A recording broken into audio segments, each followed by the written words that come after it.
السلام عليكم ورحمة الله وبركاته. ازيكم حبايبي؟ عاملين ايه؟ يا رب تكونوا بخير. النهارده ان شاء الله هعمل معاكم اللحمة الستيك بطريقة سهلة جدا وطعمها بجد بيبقى تحفة، وكمان شكلها وطعمها بجد تحفة وطعمها جميل جدا جدا.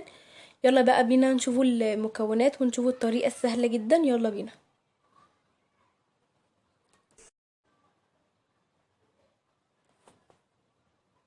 اول حاجة هنا عندي لحمة شرايح، دي نص كيلو.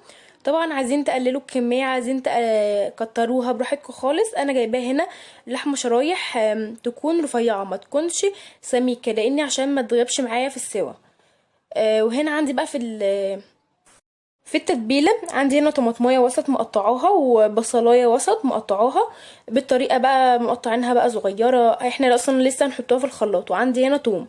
احط اول حاجة اجيب الخلاط، احط التوم والبصل والطماطم بالشكل ده، واحط كمان معاهم معلقتين زبادي، معلقتين كده كبار من الزبادي. واحط هنا معلقتين خل كبار،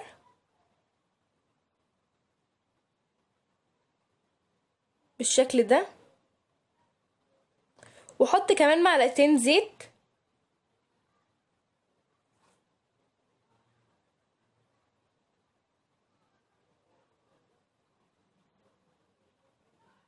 واحط شوية ملح صغيرين، وشوية فلفل اسمر. اي بهارات بقى عايزة تحطيها تقدري انتي تضيفيها، وشوية كمون،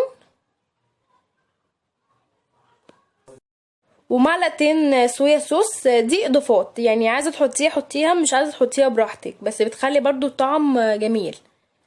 وحط هنا ربع كوباية مية عشان تسهل معايا بس ضرب المكونات في الخلاط. وابتدي ان انا اضربهم في الخلاط كويس. بعد كده هرجع لكم. اهو بصوا بضربها كده كويس، وحطيته كده الخليط ده على اللحمه وسبته 4 ساعات، ورجعت لكم بعد 4 ساعات بالشكل ده. هبتدي بقى ان انا هنا اشويها معاكم على الجريل. ولو انتي مستعجله وعايزه تسيبيها بس ساعه في التلاجة، تقدري انتي تسيبيها ساعه. انا سبتها 4 ساعات. وهنا كده يلا بينا بقى نشويها على الجريل. اول حاجه كده حطيت 3 معالق كبار من الزيت كده في الجريل، واسيب الزيت يسخن كده في الجريل. بعد كده احط اللحمه. اول حاجه كده بوزع كده الزيت يكون في كل الجريل، واسيبه بقى يسخن. بعد كده احط اللحمه. هي طريقتها سهله جدا وطعمها عايزه اقول لكم في الاخر بيبقى تحفه. خلاص كده الزيت سخن معايا. هبدا هنا بقى اللي انا احط كده الشرايح اللحمه اهو بالشكل ده. احط القطعه التانية. عايزه اقول لكم كل وش بياخد سوا لمده 5 دقايق بالشكل ده. احط كده كده لحمه تاني، وزي ما قلت لكم هو كل وش بياخد سوا لمده 5 دقايق. تحمري بس ايه من الوش اللي تحت. بعد كده هقلبها. خلاص كده احمرت من الوش اللي تحت. هبتدي بقى انا اقلبها. بصوا بقت معايا بالشكل ده.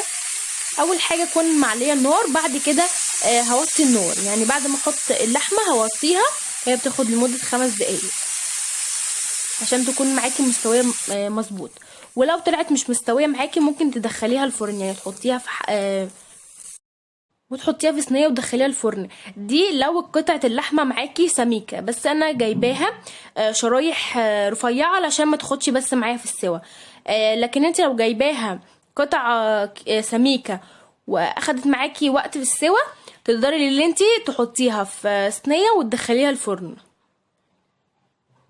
اهو ببتدي كده احط شرايح لحمه تاني، بس انا كانت معايا اللحمه مستويه وحلوه لاني انا جايباها شرايح رفيعه. خلاص كده انا عملت كل الكميه وطلعتها. بصوا بقى شكلها معايا مستويه وطعمها بجد يعني تحفه. والله جربوها بالطريقه دي هتعجبكم جدا. خلاص كده خلصنا الفيديو. اتمنى ان هو يعجبكم. ما تنسوش بقى تشتركوا في القناه وتفعلوا زر الجرس عشان يوصلكم اي جديد. وما تنسوش تشجعوني باللايك. وباي باي.